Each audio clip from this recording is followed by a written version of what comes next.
Pakistan air space बंद पर air India को बड़ झटका होई पारे 5000 कोटी क्षति। पहलगाम आतंकी हमला पर पाकिस्तान उपर भारतर प्रतिशोधर प्रभाव एयर इंडिया उपर पड़ी सारी। पाकिस्तान एयर स्पेस बंद पर क्षति सहिब एयर इंडिया कोटिए कि 2 कोटी नुहे बरं 100 कोटी क्षति मुंडाइब। भारत पाकिस्तान मे 23 जाए एयर स्पेस बंद रखिथिबा बेले पाकिस्तान मे शेष जाए बंद रखिछि। चर्चा हेउछि पाकिस्तान एयर स्पेस जदि 1 वर्ष बंद रहे तेबे एहा द्वारा एयर इंडिया को कोटी कोटी टंकार क्षति सहिबा को पड़ी पारे।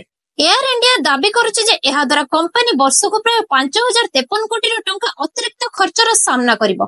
कंपनी यार क्षतिपूरण पई केंद्र सरकार को आवेदन करिछि। एप्रिल 27 तारिख रे एयर इंडिया बेसामरिक विमान चलाचल मंत्रालय को पठाइथिबा एक चिट्ठी रे एयरलाइंस यार आर्थिक क्षतिपूरण पई भारत सरकार को ठारू एक सब्सिडी मॉडल मागिथिला।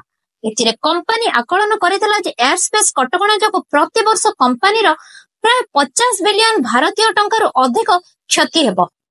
पीटीआई रो एक रिपोर्ट अनुसार एयर इंडिया, इंडिगो एवं स्पाइस जेट समेत अनेक एयरलाइंस पहलगाम आक्रमण पर भारतीय एयर स्पेस बंद करिवार प्रभाव संपर्क रे बेसामरिक विमान चलाचल मंत्रालय को सेमानकर मतामत जणाइछंती। आ मंत्रालय एही समस्यार समाधान नै चिंता करूछि।